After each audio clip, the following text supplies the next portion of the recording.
Ethan Rowe thought this would change everything. His last $117 spent on a rusted storage unit that promised a new start. But when the door rolled open, the smell hit him. Rot, mold, dust. Nothing but junk. He sank to the floor, elbows on his knees, staring at the emptiness, a man too tired to dream again. Then Ranger barked sharp, urgent. The shepherd's gaze locked on the upper wall. Ethan frowned, raised his flashlight, and froze. Near the ceiling, a vent sealed with cement glinted faintly under the grime. He climbed up, brushed the edge, and something metal slipped free into his hand. Please like, share, comment, and subscribe to receive our next stories. May God bless you and your loved ones tonight. A thin layer of frost covered the cracked asphalt of Cedar Hollow's abandoned storage lot, where breath hung in the air like smoke. The morning was silent, except for the clatter of an old padlock falling to the ground. Ethan Rowe, a man in his late 40s with a square jaw darkened by 3 days of stubble, stepped forward to claim what no one else wanted, a rusted metal unit marked #47. Once a U.S. Marine, his posture still carried the stiffness of discipline, but his eyes, storm gray, restless, spoke of years spent wrestling ghosts. His left hand bore a faint scar, a memory from the war he never spoke about. He handed over his last $117, the sum of all he had left, to the auctioneer and waited as the door rattled upward. The smell hit first mildew, oil, and old rain trapped in cardboard. Sunlight fell in broken lines across warped boxes, splintered furniture, a sagging mattress leaning against the wall. Ethan pressed a hand to his temple, fighting the familiar throb of disappointment. He'd told himself this would be different, that maybe he'd find something to sell, maybe enough for gas or food, or just a reason to keep trying. Instead, it was another graveyard of forgotten lives. A soft noise broke the silence, a short, low bark. Ranger, his 7-year-old German shepherd, stood alert near the far corner. The dog's fur was a mix of iron gray and faded tan, his muzzle flecked with white. Ranger's right ear was nicked, a remnant from their service together as a canine marine duo overseas. The animal was calm by nature, steady and deliberate, but when something stirred his instinct, he became a statue of focus. His amber eyes now fixed on the back wall, where the paint had bubbled from moisture. Rats, maybe, Ethan muttered, yet he knew Ranger too well. The dog didn't chase shadows. When Ranger stayed still like that, it meant something different. Ethan took a slow breath, the metallic chill filling his lungs, and crossed the cluttered floor toward him. The wall was discolored, water-stained, pocked with tiny cracks. But one section near the top looked odd, too smooth compared to the rest. A vent, sealed with a crust of old cement. Ethan tilted his head, curiosity breaking through his fatigue. "What are you looking at, boy?" he whispered. He dragged a broken stool beneath the wall and climbed, balancing carefully. The faint scent of dust and rust mixed in his nose. He ran his gloved fingers along the vent's rim. The cement had cracked with age. He slipped a small screwdriver from his pocket, a tool he'd carried since deployment, and began to pry. The first flake of concrete crumbled easily. Another followed. Then, with a dry snap, a small metallic object rolled forward and clinked onto the floor. Ranger barked once, sharp and short, as if in triumph. Ethan crouched, heart thudding. It was a steel cylinder, about the length of his hand, sealed at both ends with red wax. The lid bore a faint engraving, 2 interlocking waves, and between them a single droplet, a symbol he didn't recognize. For a moment, Ethan simply stared. His pulse had quickened without him realizing it. The air inside the unit felt heavier, charged with something old. He broke the wax with the edge of his knife, the faint crack echoing in the hollow space. Inside, wrapped in oil-stained paper, was a folded map, yellowed, fragile, and beneath it, a plastic ID card. The card was clouded with age but still legible. Marcus Hart, Northvale Industries, 1994. Ethan frowned, turning the card under the light. The photo showed a man in his 30s, short, dark hair, a gentle expression that contrasted the grim industrial background behind him. Marcus Hart, he murmured, saying the name aloud as if it might answer him. The name tugged at something distant in his memory, an article he'd once read, long ago. He pulled out his phone, its cracked screen barely lighting, fingers trembling slightly. From the cold, he typed the name.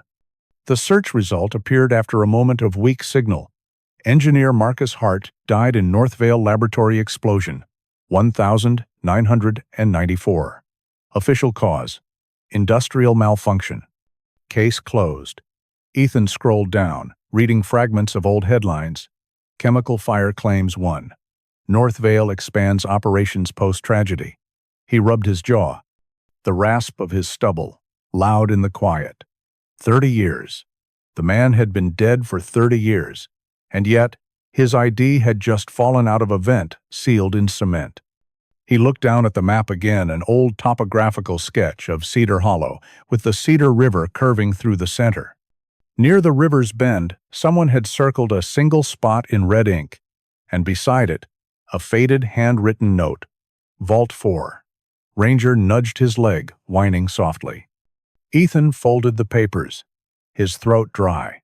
His mind turned over questions faster than he could chase them. Who sealed this vent? Why hide an ID and a map? And what kind of vault lay under the river? The air outside had begun to darken, snow drifting lazily in the distance. Ethan stepped out of the unit, the metal door groaning shut behind him. He glanced back once at the forgotten space that had just given him something more valuable than money, a mystery that looked back at him through the past. He placed a hand on Ranger's head. "Looks like we bought more than junk, partner." The dog's ears twitched in the fading light. The chill wind swept through Cedar Hollow, carrying the faint scent of rain and rust, and somewhere beneath it, the whisper of a river that had kept its secrets for far too long. Ethan Rowe spent most of the night in the driver's seat of his old Ford truck, parked beneath a flickering streetlight on the edge of Cedar Hollow. The heater no longer worked, and the windshield fogged with every breath. Beside him, Ranger dozed lightly, muzzle on his paws, one ear twitching at each passing sound. The steel cylinder lay on the passenger seat wrapped in Ethan's worn field jacket, its weight too heavy for what it was. He hadn't slept. Instead, he replayed the search results again and again, the words, "died in explosion," burned into his mind. By dawn, the map's red circle felt less like a clue and more like an invitation from something that refused to stay buried. He didn't know why he cared, but the idea of a man's death erased by paperwork gnawed at him in a way he couldn't shake. By morning, snow was falling in soft, silent waves. Ethan drove toward the northern edge of town, where the air carried the chemical tang of the old Northvale plant, a skeleton of concrete and smoke-stained metal. Beyond the ruins, past the industrial fence, was a new complex under construction. A faded banner fluttered. Cedar River Revitalization Project, Lila Hart, lead environmental engineer. He parked at the gate, hesitated, then stepped out, clutching the ID card. Ranger followed, tail low, nose twitching in the wind. A guard at the fence eyed him warily, but allowed him through after a brief explanation. Inside, a woman in her early 30s stood beside a survey truck, bent over a tablet. Lila Hart was tall, maybe 5'9", slender but strong, with long chestnut hair tied back under a wool beanie. Her face bore the kind of beauty that came from purpose rather than vanity. Angular, intelligent, with eyes the color of river silt. Her high cheekbones and faint freckles caught the pale winter light. But it was her expression, cool, focused, that struck Ethan most. This was someone who had learned to survive skepticism. "Miss Hart?" Ethan called, voice hesitant. She looked up sharply, squinting at him, defensive by instinct. He stopped a few paces away and held up the old ID card. "Your father's name was Marcus Hart, right?" Her lips tightened. "Who are you?"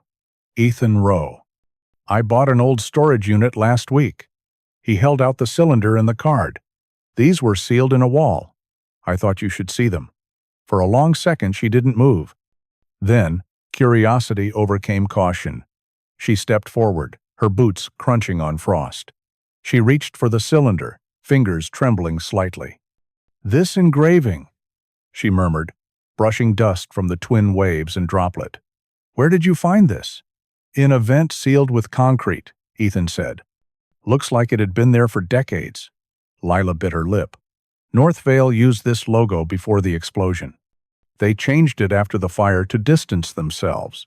She stared at him, searching for deceit. Then at Ranger, whose calm gaze met hers. The dog's eyes, steady and intelligent, seemed to disarm her more than Ethan's words. "Your father," Ethan said quietly. "He didn't just die, did he?" She shook her head, almost to herself. The official report said a pipe rupture, but he'd been different before that. Paranoid. "He told me once, if I disappear, listen to the river." I thought it was grief talking. He'd lost a friend on site months earlier. But now, she opened the folded map. Her breath hitched when she saw the red circle. "This is near Vault 4. That section was sealed after the incident. They said it was unsafe to dig. I tried to get the permits reopened, but the new board refused." Ethan leaned closer. "So, whatever happened there, they buried it." She gave a sharp, humorless laugh. "Cedar Hollow buries everything. Bodies, truth, people. My father was the last one who thought he could clean the water and the lies at once." Ranger whined softly, as if sensing the heaviness in her voice. Lila crouched, almost absent-mindedly, and scratched his neck. "He's a beautiful dog," she murmured. "Was military," Ethan said. "Like me. Now we just keep each other alive." Her eyes softened for a fleeting moment. Then she straightened. "Follow me. There's something you should see." They crossed the construction yard to a small field office, a trailer warmed by a humming space heater. Blueprints covered one wall, each marked with environmental readings, radiation levels, and chemical traces. Lila pointed to a highlighted section near the river bend. "The tests here never match the state reports. Every sample I take shows contaminants 30 times above the limit. But someone keeps rewriting my data before it gets filed. My supervisor says it's a system glitch. I say it's a cover-up." Ethan studied the board, his military instincts kicking in the patterns, the precision, the silences. "You think the explosion was to hide the dumping?" "I think," she said, turning toward him, "my father found something he wasn't supposed to." He hesitated, glancing again at the map's red circle. "I've seen this kind of thing before," he said finally. "Not chemicals, people making sure others forget." Lila folded her arms. "Why are you helping me?" "Mr. Rowe, you don't know me." He met her gaze. "Because I know what it's like to be told to forget something you can't." For a long moment, silence hung between them, the weight of unspoken histories. Then she nodded once, decisive. "If you're serious, we'll need proof, something the company can't erase. There's one man who might help us. He used to photograph Northvale's internal audits before the fire. He went underground after. Frank Delaney. Where can we find him?" "Edge of town, near Miller's Ridge. People say he's half drunk, half mad, but he's the only one who ever tried to blow the whistle." Outside, the snow had thickened, turning the air opaque. Ethan glanced at Ranger, then at the steel cylinder, lying on her desk. "Whatever's inside that red circle," he said, "it's been waiting a long time." Lila nodded, her jaw set with quiet resolve. "Then let's stop making it wait." They left the office together, footprints dissolving quickly under fresh snow. Behind them, the wind carried the low hum of the half-built plant, a sound that might have been machinery or the echo of something buried, still breathing beneath Cedar Hollow. By late afternoon, the snow had stopped, leaving behind a damp stillness that clung to the pines around Miller's Ridge. Ethan's truck crawled up the narrow dirt road, tires crunching over ice as the last daylight faded into a bruise-colored sky. The world here felt separate, quieter, older. Ranger's head rested on the window frame, his breath fogging the glass as if sensing they were nearing something alive beneath the quiet. In the passenger seat, Lila Hart sat with her arms folded, eyes on the winding trail ahead. She hadn't spoken much since they left town, and Ethan didn't press. He'd learned long ago that silence often revealed more than words. The address she'd found came from a forgotten newspaper record. Frank Delaney, freelance photographer, Cedar Gazette, 1994. The rest of his trail vanished after the Northvale fire. They reached a clearing where an old RV sat half buried in frost, its roof dented, its windows taped with plastic. Smoke rose weakly from a metal chimney welded to the side. Ethan parked, cut the engine, and listened. The forest murmured faintly with wind, and somewhere a crow called. Ranger's ears lifted. Ethan stepped out, boots sinking into slush, while Lila followed. The closer they got, the stronger the smell of tobacco and damp wood became. The RV's door creaked open before Ethan could knock. A man stood in the doorway, his silhouette backlit by the orange glow of a propane lamp. Frank Delaney looked to be in his late 60s, but carried the air of someone far older. His beard was thick and gray, untrimmed except for a streak of black along the chin. His eyes were sharp, greenish, and set deep beneath heavy brows. His skin was weathered, like old leather, marked by sun and regret. He wore a flannel shirt beneath a heavy coat patched at the elbows, and a camera strap hung around his neck, though the lens was cracked. He studied them in silence before speaking, his voice low and rasped from years of whiskey and unspoken words. "You shouldn't have come here." Lila took a step forward, holding out her father's ID. "Mr. Delaney, my name is Lila Hart. You knew my father, Marcus Hart. You photographed him before the fire." Frank's expression flickered surprise, pain, and something close to guilt. He stepped aside. "Come in, quick, before the cold eats you." Inside, the RV was cluttered but oddly meticulous. Dozens of photographs covered the walls. Smoke plumes, factory interiors, faces of men in hard hats. A half-broken typewriter sat on the counter, and stacks of newspapers were tied neatly with string. The smell of old paper and whiskey mixed with the pine-scented air seeping through the cracks. Ranger lay down by the door, silent but alert. Frank poured coffee into 2 chipped mugs. "Your father was one of the only men who told me the truth," he said. "But truth has a cost. I paid it. He did too." He lit a cigarette, the flame trembling against his rough hands. "The night of the explosion, I was there. Northvale had been dumping waste into the river. Marcus had proof photos, documents. He called me, said he was ready to go public. I brought my camera, but before I could get inside, security caught him. They dragged him away while the alarms were blaring. 5 minutes later, the lab went up like hell on earth." Lila's voice broke slightly. "You saw it happen?" Frank nodded, smoke curling from his lips. "Saw it. Shot 3 rolls of film. Then men in suits came to my trailer, said if I valued my life, I'd forget the negatives. I thought I could keep 1 copy safe.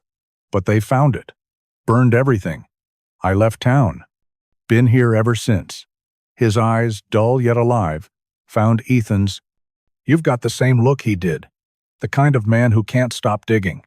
Ethan leaned forward, the steel cylinder resting on his knee.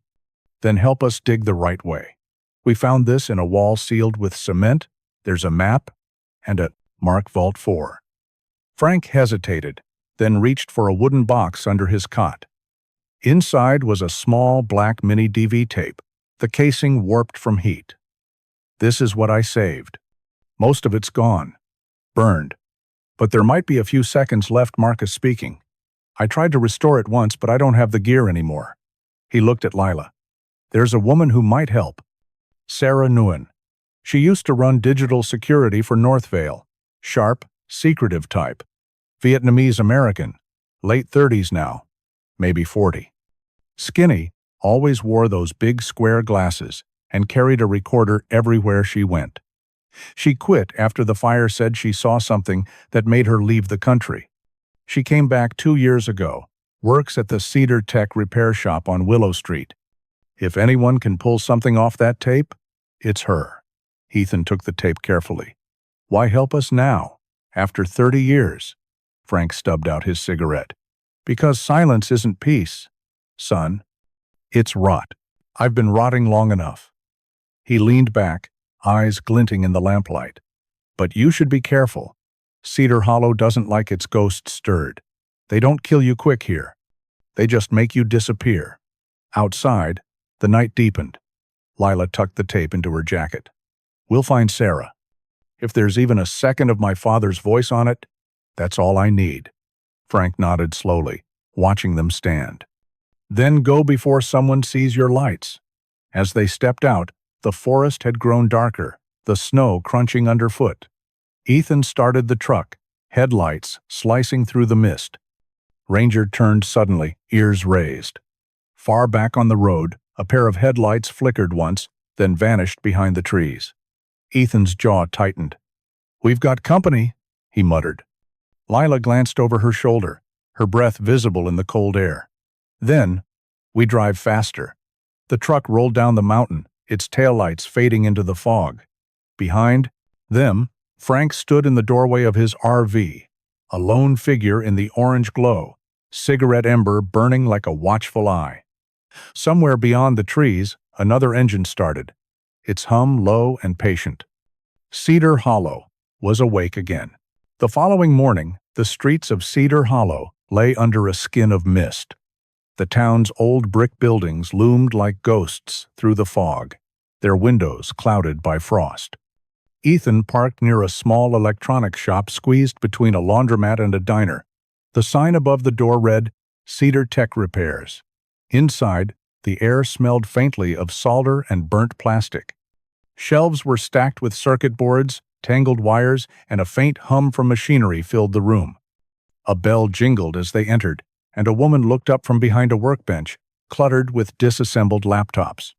Sarah Nguyen was in her late 30s, slender and wiry, with long black hair tied back under a dark beanie. Her eyes were sharp behind thick square glasses, and her face, smooth but serious, gave the impression of someone who had learned to weigh every word before speaking it. Her hands moved with precision as she finished reconnecting a circuit. Then she lifted her gaze to study Ethan and Lila. "You're not here for phone repairs," she said flatly. Her voice carried a quiet authority, a mix of curiosity and suspicion. Lila stepped forward, holding out the scorched mini-DV tape. "Frank Delaney sent us. He said, you might be the only person who can recover what's on this." Sarah's eyes flicked from the tape to their faces, and then to Ranger, who sat silently near the door, his eyes alert but calm. "Frank's still alive?" she asked, her tone a mix of disbelief and relief. When Lila nodded, Sarah exhaled through her nose and motioned them closer. "He shouldn't have told anyone my name, but if he did, this must be serious." They followed her into the back of the shop, where old computer towers lined the walls. A single monitor glowed faintly in the dim light. Sarah inserted the tape into a bulky digital reader, fingers flying over the keyboard. "This format hasn't been used in decades," she murmured. "But maybe there's enough left in the magnetic layer to restore fragments." The machine whirred, static crackling through the speakers. A faint image appeared, blurred shapes, smoke, and then a man's face, ghost-like through interference. Marcus Hart's voice came through in broken pieces, rushed and strained. "If I disappear, find under the cedar. Vault 4. The image stuttered, freezing on his terrified eyes before dissolving into static. Sarah leaned back, jaw tight. "That's all the tape holds. But it's enough." Ethan's pulse hammered. "Vault 4. That's the same place marked on the map." Lila's fingers gripped the edge of the desk. He knew he was going to die. He left this for someone to find. Sarah took off her glasses, rubbing her temples. Marcus Hart was the smartest engineer Northvale ever had. He used to warn people about underground waste storage, Said the safety valves were cracked. The company shut him down. Her expression softened briefly. He used to stop by the IT office after hours. Told me once, "Truth will outlive any firewall." I thought he was being poetic. Now I know better. Ethan turned toward her. "We need to find Vault 4 tonight, before anyone covers it up again." Sarah hesitated, then nodded. "I know a back way into the facility, but you'll need someone who can get you past the security fence. Talk to Deputy Owen Miles. He's not the kind of cop who trusts authority anymore." That evening, they found Owen at the Rusty Pine Bar, nursing a cup of coffee in the back booth. He was in his 50s, tall and broad-shouldered, with a weathered face and streaks of gray in his beard. His uniform looked worn from long nights and lost patience. He regarded Ethan and Lila with wary eyes that had seen too much. "You're stirring the old ashes, aren't you?" he said. His voice carried a low, gravelly timbre that suggested both weariness and integrity. Ethan slid the tablet across the table, showing a still frame from the recovered video. "We found this in a sealed wall." Marcus Hart was telling the truth. Northvale dumped waste under the Cedar River. "We just need proof." Owen's jaw tightened. "You're talking about federal property now. The site's been locked since '95. You get caught, you'll disappear faster than a lab rat." Lila leaned forward, her voice steady but fierce. "They killed my father, Deputy. I'm not leaving until I know what he died for." The silence stretched. Owen finally sighed, rubbing a scar that ran along his forearm. "When the plant blew, I was a rookie on patrol. They told us it was an accident, but I saw the river glow green that night." He looked at Ethan, a flicker of trust crossing his features. "Fine, I'll help. But if anyone asks, I never saw you." They waited until midnight, when the fog thickened over the valley. The old Northvale complex loomed ahead, rusted towers and shattered windows, a relic of industry-turned tomb. Owen led them through a break in the fence, his flashlight cutting thin beams through the dark.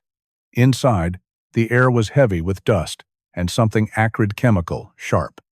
Ranger moved ahead, nose low, tail stiff. They reached a corridor lined with corroded pipes. Owen pried open a metal hatch, revealing a narrow staircase descending into shadow. At the bottom lay a floor of corrugated steel, damp and cold. Ethan crouched, tapping the ground. The hollow clang told him what he needed. He pulled a crowbar from his pack and began to pry. With each strike, the stench of decay and acid grew stronger. Finally, a section of flooring gave way, exposing a cavity filled with barrels. Dozens of them, their lids stamped with the old Northvale insignia. On a nearby crate, papers were half fused by rust, but still legible. "Northvale, toxic discharge classified." Lila snapped photos with trembling hands. "This is it," she whispered. "This will prove everything." But before Ethan could respond, a crash echoed through the chamber. Two silhouettes appeared at the top of the stairs, flashlights slicing through the dark. "Who's down there?" a voice barked.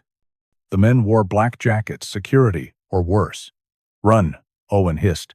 Ranger lunged first, teeth flashing as he clamped onto one intruder's arm. Ethan swung the crowbar, striking the second across the ribs. The flashlight flew, shattering against the steel. "Go!" he shouted. Lila scrambled toward the exit, clutching the evidence. Owen covered their retreat, firing a warning shot into the ceiling. They burst into the night, lungs burning, chased by echoes of shouts and boots on metal. When they reached the fence line, Owen stopped, catching his breath. "I'll say I never saw you," he said quietly. "But after tonight, get out of Cedar Hollow." Ethan nodded, gripping his shoulder. "You didn't see us." The deputy's grim smile flickered beneath the fog. "That's right. I saw nothing at all." And snow fell in slow spirals over Cedar Hollow, muting every sound except the faint hum of engines somewhere in the dark. Ethan and Lila had holed up in an old roadside cabin, the kind travelers forgot existed. The heater groaned weakly, fighting the cold.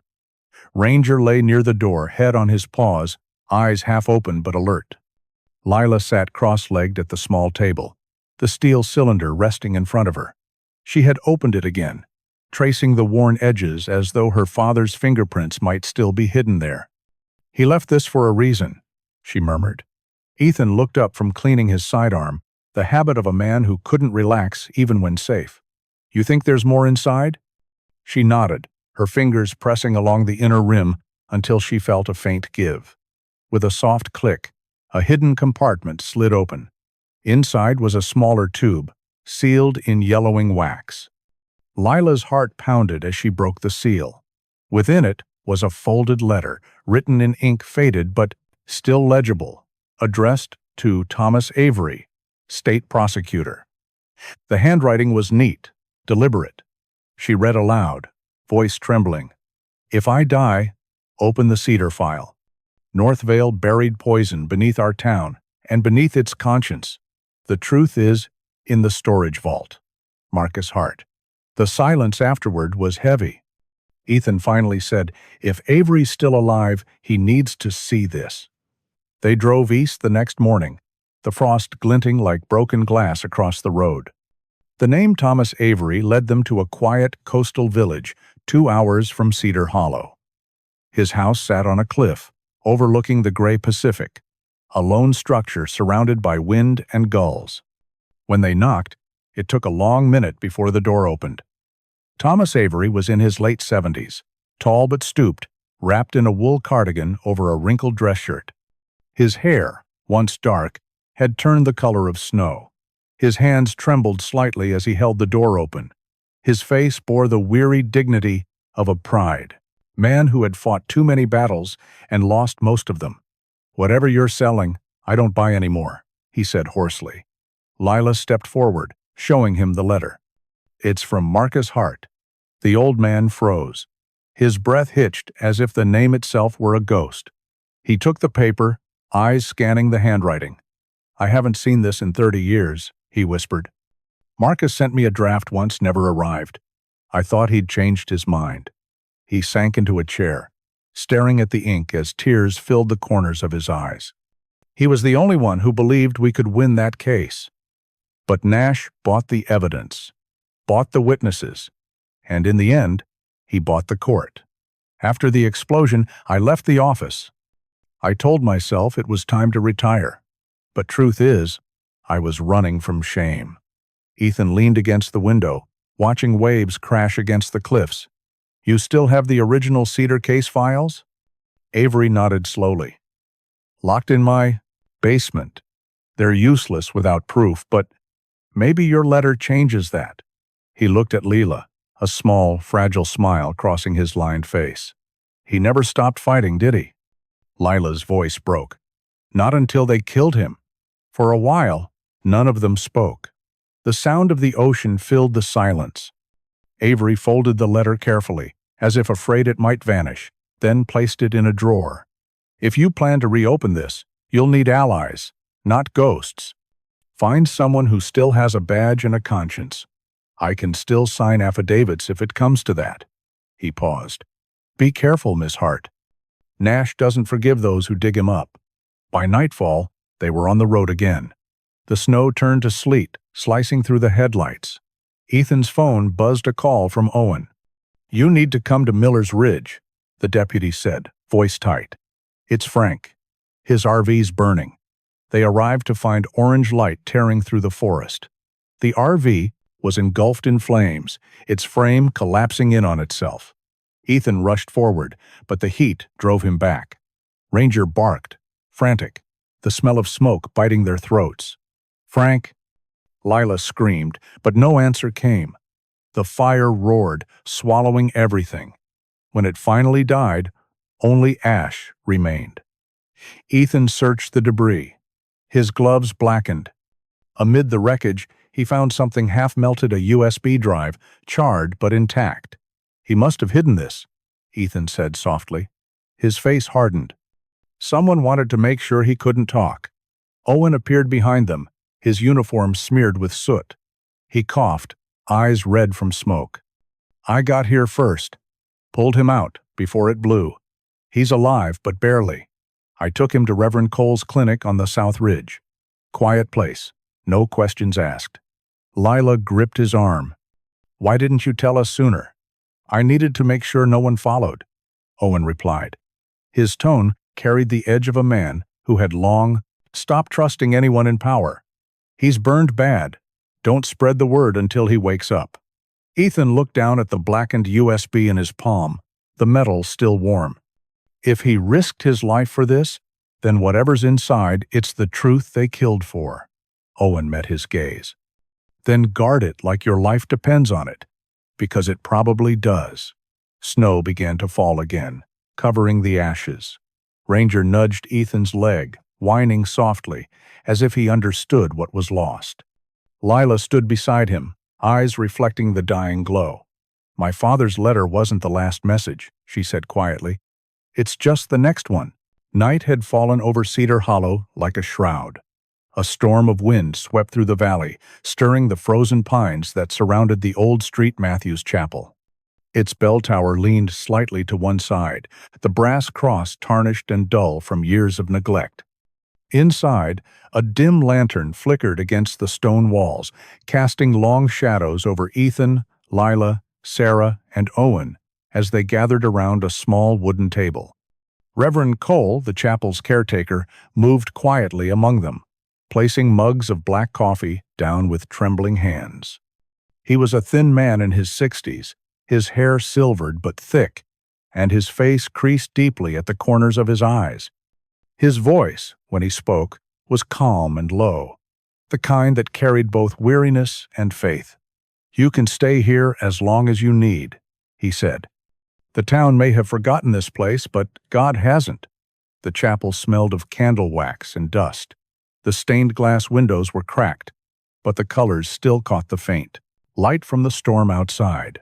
Sarah Newen sat at a desk near the altar, laptop glowing in front of her. She had dark circles under her eyes and a streak of grease across her cheek from working through the night. Her slender fingers danced over the keyboard as she connected the charred USB Frank had hidden. Ethan watched her silently, tension carved into his jaw. Ranger lay near his boots, ears twitching at every creak in the old wood. After a minute of static, Sarah's screen flickered. The audio burst to life, distorted, then slowly clearing. Marcus Hart's voice filled the chapel, shaky but firm, like a man recording his last confession. If they burn me, let the river cleanse it. The water knows. The truth is buried beneath cedar. The sound faded into a faint crackle, and then silence. Sarah leaned back, her voice soft. That's all there is. Lila pressed her palms to her face. He knew they'd kill him. Owen's brow furrowed as he stared at the laptop. We need to get this to Avery. That recording, the barrels, the letter, it's enough for him to reopen everything. Before they could speak further, the chapel door opened, and Thomas Avery stepped inside, his breath fogging in the cold. He wore a dark overcoat and a wool scarf, his shoulders hunched against the wind. I drove all night, he said, voice rough. I filed the preliminary petition before leaving. The case is officially reopened. He glanced toward Lila, his eyes bright with conviction. Your father's voice will be heard again. For the first time in days, a thin smile crossed Ethan's face. But before relief could settle, Ranger's head lifted sharply.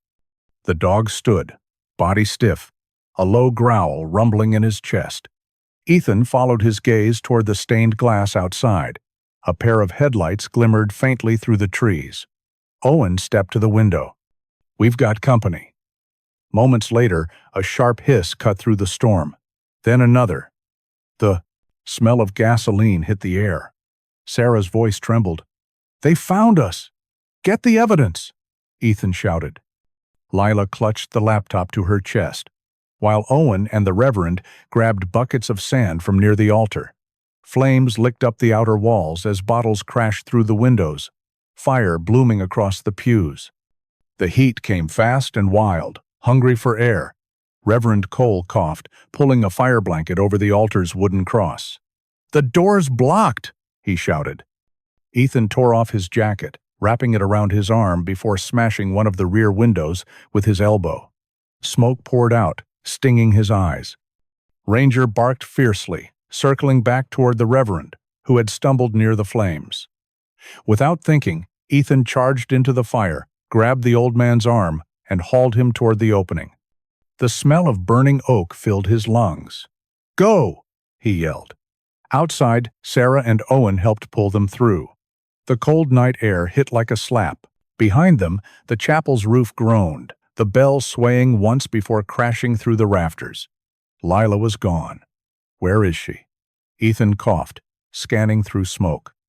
Then, from across the yard, a faint light glowed from the small radio shed attached to the chapel's rear. Through the glass, he saw her inside, the laptop open, microphone live. Her voice rang through the static, carried over every old receiver in Cedar Hollow. "My name is Lila Hart. My father, Marcus Hart, did not die in an accident. He was murdered by Northvale for exposing their crimes." Her voice broke, but she continued. "He left proof, and if you hear this, you deserve to know what they did beneath our river." In homes across town, people paused. Radios that hadn't been turned on in years crackled to life. The wind carried her voice through every street, every alley. The chapel burned behind her, flames reflecting in her tearful eyes. Ethan and Owen ran toward the shed as the walls of the chapel collapsed. When they reached her, Lila stepped out, clutching the broadcasting unit. "It's done," she said simply. The sirens came soon after fire trucks, distant, but too late. The night was alive with light and smoke. The truth had finally found its way into the open, carried not by courts or politicians, but by a daughter's voice echoing through the fire. 3 months later, Cedar Hollow was no longer the town it once was. The snow had melted into the soil, and the river, once murky and poisoned, now shimmered with early spring light. The remains of Northvale's factory had been torn down, replaced by a quiet construction site marked with signs that read, "Environmental Restoration in Progress." Victor Nash, the man whose empire had ruled the valley for decades, now faced trial in the capital. Cameras followed him as he was led into the courthouse, his once pristine suit wrinkled, the smugness on his face replaced by the dull stare of a man watching his own walls collapse. At the witness stand, Thomas Avery stood tall despite his age, his silver hair catching the light of the courtroom windows. He read aloud Marcus Hart's final letter, his voice unwavering. "The truth buried beneath Cedar Hollow," he said, "has finally risen to the surface. Far from the noise of justice, the river ran quiet that morning. Lila Hart stood by its bank, her coat fluttering in the breeze. She had founded the Marcus Hart Foundation, a nonprofit dedicated to cleaning and protecting the waterways of their county. Her eyes were softer now, but still carried that steady flame of purpose. Next to her stood Reverend Cole, wrapped in his long brown coat, his once burned hands still scarred from the night of the fire. Together, they had built the Cedar Recovery Center, a place for displaced workers, children, and anyone looking for a second chance. Behind them, volunteers worked near the newly restored chapel, hammering beams, planting trees, repainting walls. Down by the water, Ethan Rowe walked slowly, one hand resting on the leash of Ranger, who bounded joyfully through the grass. Ethan had taken a new post as the river supervisor, a quiet life that suited him more than any medal or rank ever had. He wore a brown jacket, the Marine emblem still stitched faintly on the sleeve, though the fabric had faded. His hair had grown a little, peppered with silver, and his face bore both the calm and the scars of a man who had stopped running from ghosts. When he knelt to refill Ranger's water bowl from the river, he smiled faintly at how clear the reflection was. "Looks like you did it, boy," he murmured. "You kept your promise." Lila appeared beside him, carrying a wreath of white lilies tied with a blue ribbon. "For him?" she said simply. They walked together to the edge of the river, where she knelt and released the wreath onto the gentle current. The flowers drifted away, spinning softly in the water. "He used to bring me here when I was little," she whispered. "Said one day this river would outlive us all." From behind them came the sound of footsteps on gravel. Ethan turned, and there, walking with the slow, uneven gait of recovery, was Frank Delaney. He leaned on a wooden cane, his face half covered in burn scars that caught the sunlight like pale glass. But his eyes were the same green, tired, and kind. His hair, once gray, was cropped short, and the faint smell of smoke seemed to follow him still. "You didn't think you'd seen the last of me, did you?" he rasped, his voice rough but filled with humor. Lila gasped, rushing toward him. "Frank, my God, you're alive!" He smiled crookedly. "So, they tell me. Guess the good Lord wasn't ready to let me go. Not before I saw this river run clear again."